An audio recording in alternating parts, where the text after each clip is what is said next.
Bonjour à tous, j'espère que vous allez bien. Alors aujourd'hui, prenez des blocs-notes ou bien soyez attentifs à ce que je vais dire. Tous les conseils que je vais vous faire part à travers cette vidéo sont très importants et ça va énormément vous aider. Sans plus tarder, let's go!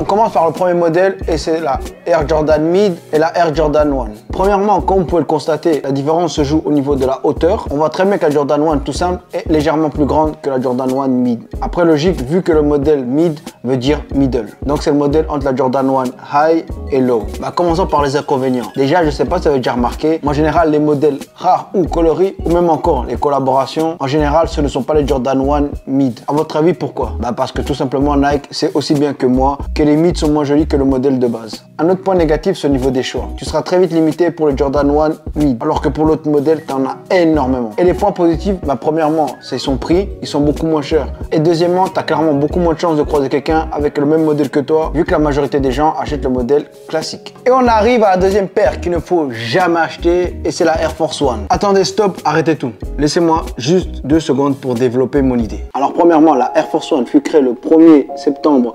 1987 par Monsieur R. Et comme il avait énormément de force, on a rajouté force à R et ça donnait Air Force One. Pourquoi je persiste avec mes conneries? Bref, revenons à la Air Force One. Alors malheureusement, la Air Force One a des avantages et des inconvénients. Et on va commencer par les inconvénients. Ah, et j'ai oublié, la Air Force One que je vous conseille d'acheter, c'est la Air Force One Fresh. Et maintenant, on peut enfin comparer et voir lequel est le mieux. Pour la Air Force One classique, donc, le premier inconvénient, c'est que, en fait, après avoir porté 3-4 fois la paire, on dirait tout simplement que tu allais à la guerre avec. Donc, du coup, tu es obligé d'en racheter. Mais comme on a beaucoup de chance, heureusement pour nous, Nike a une solution. Ils proposent justement la Air Force One Fresh. Pourquoi Fresh? Tout simplement parce qu'ils disent que la paire reste constamment comme nouvelle. Et vous savez aussi bien que moi qu'on vit dans un monde de marketing. Mais vous me connaissez, je suis quelqu'un de curieux. Et en plus, il me fallait une paire d'Air Force One blanche. Je me suis dit, pourquoi pas essayer? Et franchement, c'est triste à dire, mais ils ont raison. Ça va faire 2-3 ans que j'ai une paire de Air Force One justement fraîche et c'est comme neuf. Regardez par vous-même. Et là, il faut tenir en compte que là, je les ai pas nettoyées et je les ai portées il y a peut-être même pas quelques jours. Donc elles sont un peu sales, mais sinon, on peut voir qu'elles sont bien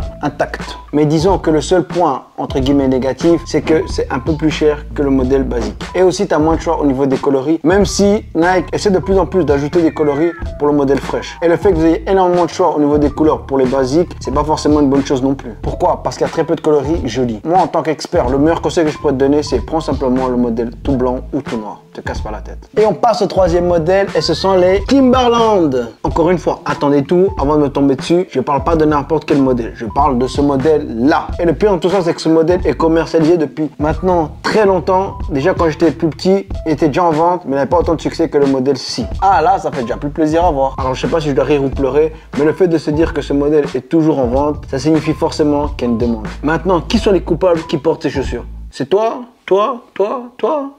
Non, plus sérieusement, vous avez déjà croisé quelqu'un avec ce modèle? Moi, en tout cas, pas du tout. Après, bon, je critique, mais il faut pas oublier que de base, les Timberland ont été conçus pour les gens qui font de la randonnée. Ce n'était pas conçu pour le streetwear. Donc, si on prend du recul et qu'on juge du coup l'efficacité de la chaussure et non la beauté, est-ce que la chaussure remplit pas son rôle premier? Vous l'aurez compris, la paire est efficace, mais elle est vachement moche. Et comme ici, on n'est pas des randonneurs, mais plutôt des stylistes, je vous conseille de prendre le modèle basique. Et l'avant-dernier modèle à ne jamais acheter, et là, je vous en supplie, s'il vous plaît, n'achetez jamais ce modèle. Et c'est rien d'autre que la Converse Runstar Hike. Elle est vraiment moche. Autant sa forme qui est assez bizarre, même si vous me connaissez et que vous savez, j'aime forcément des articles assez atypiques. Mais là, j'essaie de comprendre, mais ou même encore sa semelle de 2 mètres. Même ça, d'habitude, j'aime. Mais là, sur ce modèle, j'aime pas du tout. Sans oublier la petite languette à l'arrière. Pourquoi complexifier la chose? Alors que le modèle simple, classique, il est très joli. Et le pire dans tout ça, c'est que je pense que tu as plus de chances de croiser quelqu'un avec le modèle, celui-là, qu'avec celui-là. Pourtant, celui-là est plus connu que celui-là. Le seul point positif que je trouve, c'est par exemple si tu es petit et que tu veux gagner des centimètres. En général, on me reproche d'être quelqu'un de têtu. Mais ce que les gens ne comprennent pas, c'est parce que j'ai énormément confiance en moi. Enfin, j'ai confiance en moi dans les domaines que je gère. Par exemple, dans la mode, je connais très bien et je me connais très bien.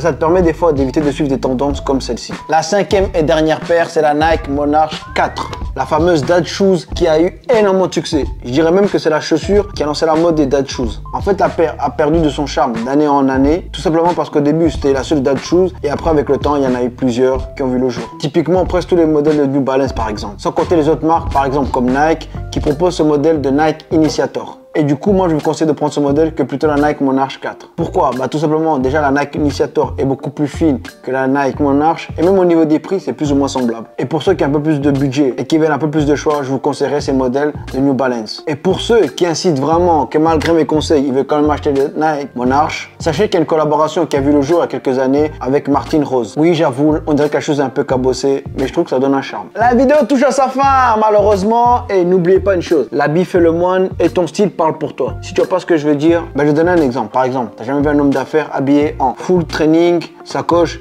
et requin par exemple. Et il y en a des milliers des exemples comme ça. Par exemple, même pour les hippies, vous avez jamais remarqué, ils ont tous plus ou moins le même style. Bon, là on s'égare un peu. Si je développe là-dessus, la vidéo va durer des heures. Donc arrêtons-nous là. Et j'espère que vous avez bien écouté mes conseils. Si vous avez bien écouté et que vous avez pris des notes, ben j'ai plus rien à faire ici. Et je vous dis à bientôt. Peace!